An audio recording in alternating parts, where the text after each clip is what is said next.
Kana pane vemweya chaiwo varipo vemweya chaiwo ini ndinoripa. Vauya vatoti handina kurara namai ava hira. Havana kupinda mumba mangu hira. Murume wenyu pane pamukuzviprovha here kuti zvakutaura ndezvechokwadi vatari kunyepa? Kutemba ini ndakazviona.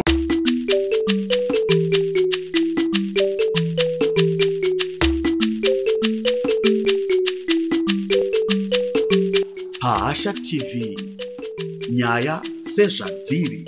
Tineo inonzi iyo musana wa baba mix, it's a sachet inenge ichishanda iyo kubetsera pakutreta premature ejaculation kuna na baba wadokurumidza kunoita pabonde. Inobetserawo zvakare kuboostawo inonzi iyo sex drive kuti kana munhu usisina chishuwo chepabonde inobetsera zvakare, and then inobetserawo kuti munhu aite a long lasting erection yekuti havachaitiwo kunge wejongo ngoti 2 minutes vanenge vapedza. So this one inobetsera kukuboostira iwo time yenyu yamunenge muchiita pabonde, and then inobetsera zvakare kuti mai vanakirwewo nebonde, because zvatinoziva tose kuti ana mai vanenge vari kumashure vana baba munenge matungamira kare. So this one inoita kuti mese mufambidzane musvikirane panguva imwe chete. Products burning issues anowanikwa iyo pa Corner First and Speak Koblenz House, room number 401 pa 4th floor. Kana kuti munokwanisa kuti fonera pa namba dzinoti idzo 0712 266 240 or 0778 795 794.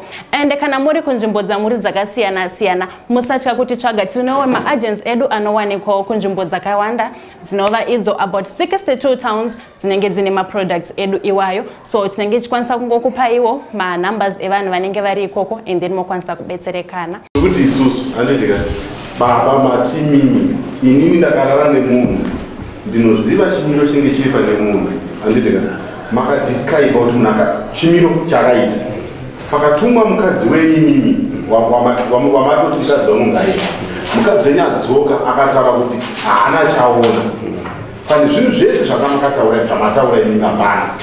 Saka tikuti chii kana kuti muri kutiwo kudii vaenda ava mune kumwe kufunga here pekuti vasvika kwakakufamara maziso kana kuti munoziva chinoitika? Handizviziva kuti zvine time. Handiti maunzi anogona kuhila kana mamax anogona kuhila. Handi munoona ini? It's okay. Handiti but inini sekutaura kwandaita, I think pane phone yangu yandinayo inoretrieve ma-messages. Kana chida togona kuti tinopostpona nyaya yacho ndinotora kwaretrieve ma-messages ake achitaura pandati takataka kuenda tichinonetsana. Ndada kusema evidence ka. Aiwa tikuti isusu imimi pane dzino nguva zveevidence zvamukata zvemafoni dzenguva munogona kuzoda kucreata nena yekuti social media kana zvemafoni zvaita sei zvawanda. Tirikuti imimi mati muri kuvimba mukadzi wenyu, mukadzi wangu aite witness. Saka imimi mukadzi sa-eyewitness, chiwitness yatinzve pane zvataura nemurume wenyu makagara muchizvinzwa muchiudzawo dai pane zvamaona. Inini chandaona tozvandati hapana chandaona. Saka kana pasina chamaona murume wenyu pane pamukuzviprovha here kuti zvakutaura ndezvechokwadi vatari kunyepa?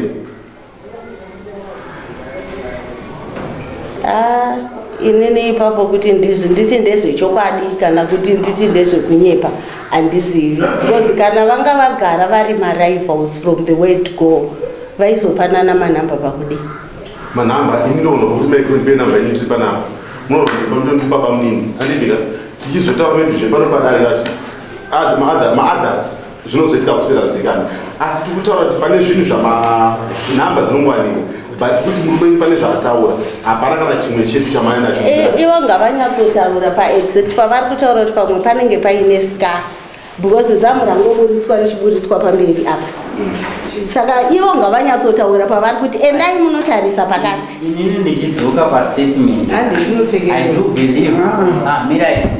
I do believe kuti kune vanonyatsa kubatsirwa indakaita biology nditoziya imweni kuti handitauri zvinhu zvacho nekuti munogona kuzotova achandoziva kana pakanzi nyatso ndonipo handiti kana pakataurwa kuti nyatso it doesn't mean kuti breast rese inofanira kubudiswa kana unoenda kutarisa a certain area ndofunga ndiyo yainde ngazitariswa yabudisa hanhu zawo kuti kana muri mudare musingazivi pipi pane nyaya yakadai panzi pari kuda kunzi pabude umboo kana evidence nyaya yobva yabuda neoutcome yakadai inoitwa sei?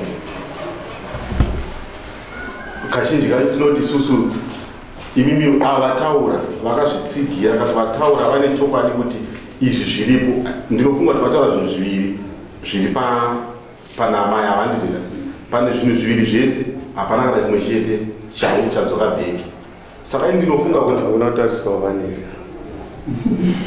handei ndakasununguka.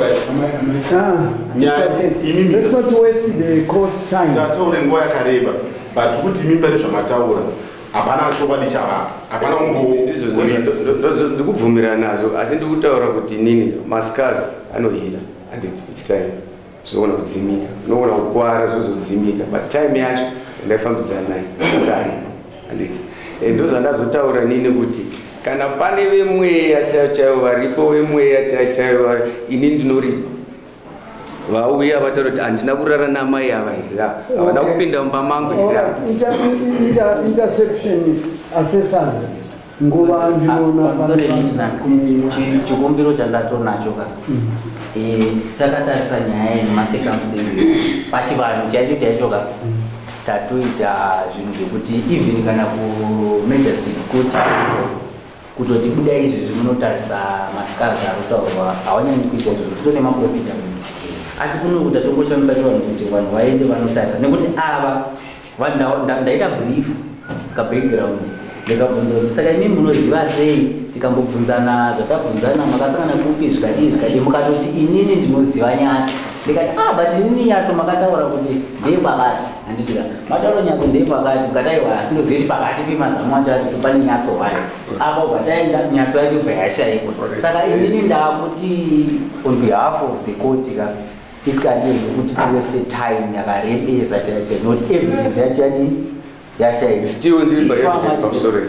still ndiri paevidence ipapo inini ndogona kutobhadhara ma-x-ray zvinonyatsoonekwa zvemadoctors because ziso chairo rinogona kutadza kuona ndinokumbira ndobhadhara mari anyatsonotariswa pakaita sei nema-x-rays ndobhadhara inini nyaya yapo ndobhadhara ndikutemba inini ndakazviona ndikada kudzika nemi handiti one you mentioned kuti chipo chiri panyanga wagara makore mangani na chuni ndakarorwa 1988 festival yangu ndiwe muna 1988 ukaweka from 1988 kusvika izvezvi kuti makore mangani ende ndiwanditori naye zvokutoti uyakuchemero zvinhu zvake zvakatorwa vangu achatochemero zvinhu zvake zvakatorwa ndandoda kutobvunza kuti padzani mambofambidzana nachunda mambofambidzana naye zvachunda ngawe neevidence yachunda aiteeredza life yangu iye akafambidzana nevangani ndinowadii ndinovazivire ngawe neevidence yachundaapatashaya evidence iritangible ngawe neevidence aisa waiteeredza upenyu hwangu inyaya pamukuru wangu Nyarara teerera murao iwe you are charged with contempt of court. Sorry, Tererai, you have been following, listening very attentively. Panau iyi mapika mukati mese mukutaura chokwadi. Ndakastika kune mapoints yangu yandanga ndiri kunyora pano. Nhau yakaita 2021 yakazonzwika gore rino.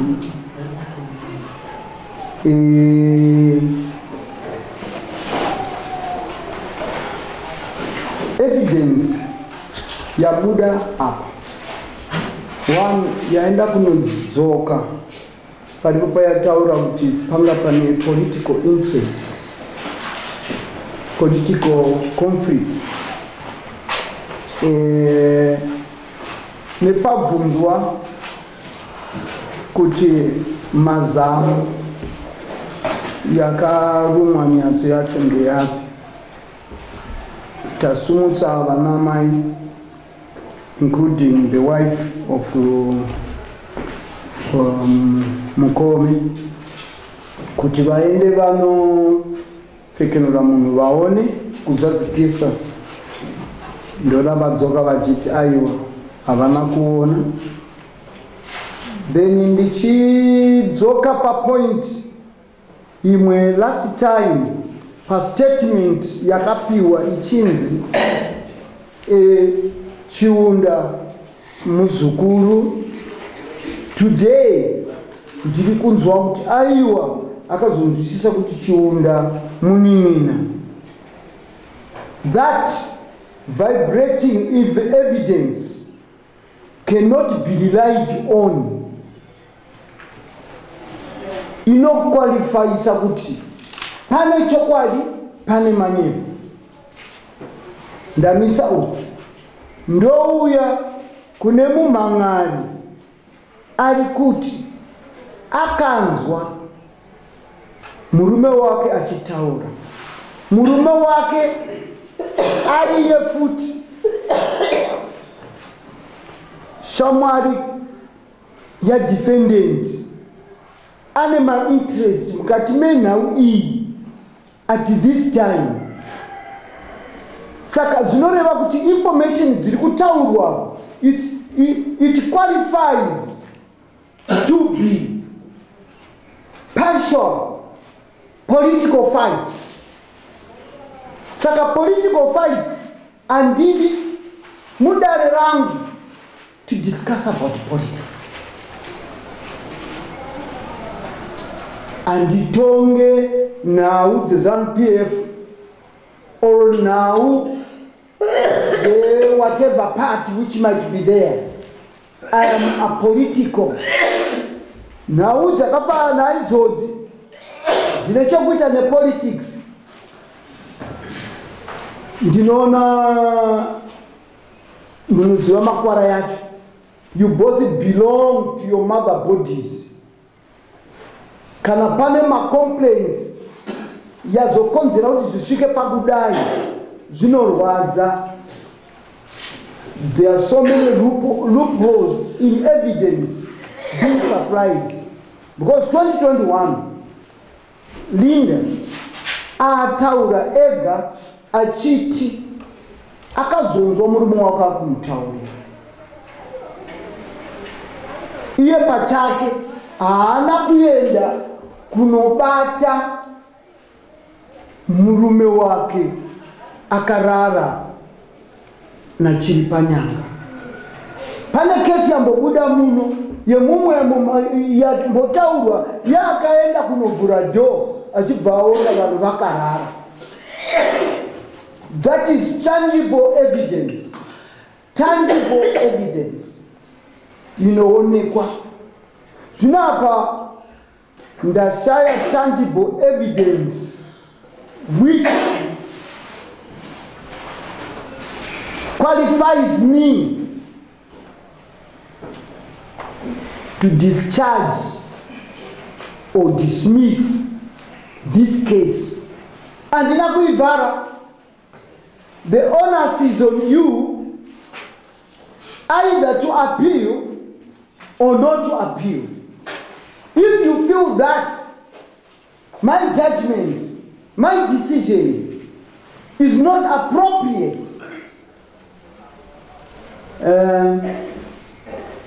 it can be appealed. But if from this court, and I don't judge political matters. Kana pauya ne tangible evidence yaomanga mataura pa kuti Nyatso yakaruma ndio zvandinoita muno. Dai vanga vaenda kunoona vouya pachiti zvochokwadi zamure uyu rakarumwa aiwaka ndaine ndatoti nyaya yapera kare.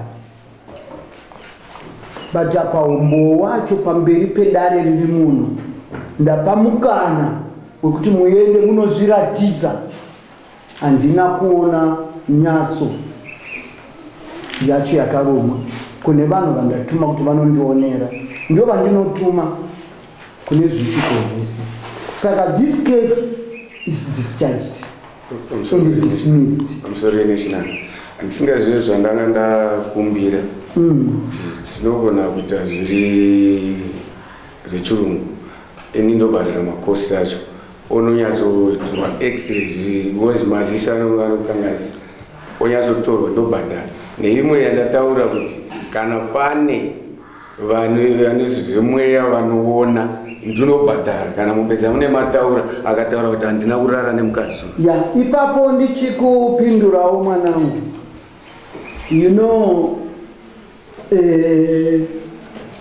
pakurara parelationship varizi apa ndaenda kunopa judgment ndichibhesa paevidence yandawana iri pamberi pangu kana mafunga kuti you want to pursue ndimi munokwanisa kuenda nachiri panyanga kunoongorora kuti zvechokwadi baba tina kuona asi chiri panyanga ane kodzero yekusumutsawo nhau kuti ndakaenda kunobudisa nhengo dzangu kuratidza vakaenda kunondiongorora zvanga zviri kuvherifaiwa namambo inenge dzanhau dzinenge dziri kubuda zvinenge zvazvitubu makuendesana kumatare nokuti isikiriti yake zamu rakewo harionekwe rinoongoonekwawo nemurume wake saka pane chimiro chiripo inini ndati panhau iyi ndaidhisimisa from this court handina kurambidza appeal but ndaidhisimisa from this court pamusoro nechinanga ndapanzwisisa ipapo appeal ndenda kuenda kudare ripi dzoka kuno kana ndakuenda kune rimwe dare no munomu hapana appeal yandinotendisa because mune ma-elements of politics you okay you know which party do you belong to?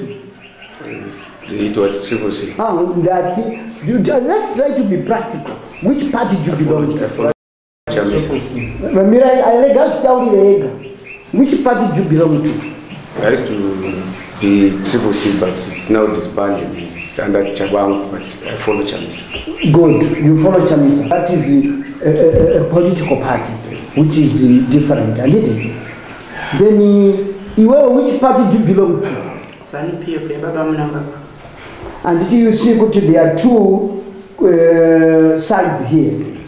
Do you understand the sides are too big? That they are too big. The sides are too big. I don't have to involve myself into a political struggle. So I've dismissed this case. Okay. And in Abraham to take other ways, but in the Taura Zilipo, Neumo Abuda, do one that I've been seeing our judgment young.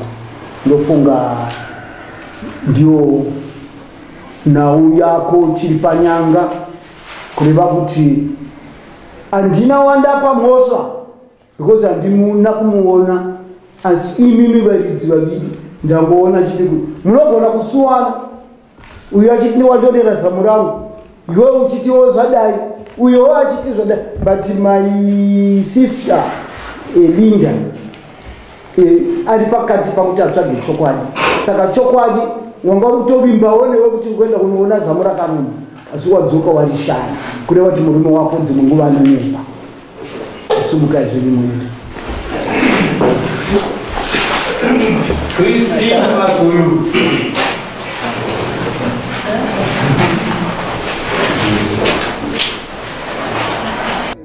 inini chokwadi ndiri kuguta ramambo makopi ndiri provincial member wamusangano weZANU-PF maCentral Province.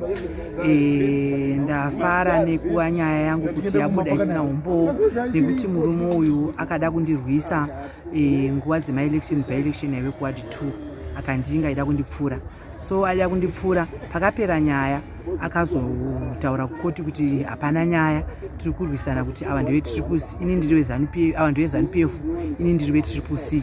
Saka nyaya iripo ndekuti ndaive murudo nawo kusvika anyoresa Samoni mukadzi wake achiti ndaishandisa zvinhu zvake kumba kwake ini ndauya kudare nhasi ndanzwa kufara nedare nejudgment yabuda kudare zvaakanga akavimbisa achitaura umboo haataura pamberi pedare kuti ini ndakarumwa nyatso uyezve ndine zvimwe zvandinazvo zvashayikwa umboo zvinova ndo mambo zvavataura pamberi pedare kuti nyaya dzako dzauri kutaura dzose iwewo haungapupurwe nomukadzi wako plus mune magarages okuti izvi nyaya ndedzepati ine handitonge nyaya dzepati dzerudzi nokuti zvavataura hazvina kana mboo umwe chete. Ndakabuda panze nemukadzi wake nemapurisa emambo echikadzi vachinditarisa zvaanga ataura panhengo dziri pamiri pangu kuti ndakarumwa handina imwe nyatso zvawanikwa zvisipo paumboo. Saka umboo haataura zvese zvaataura zvashayikwa umboo zvinova ndo zvakiliya namambo kuti nyaya dzako ndedzekufrema. Saka ndiri kunzwa kufara nejudgment rapuwa namambo ichokwadi ndiri muchuchisi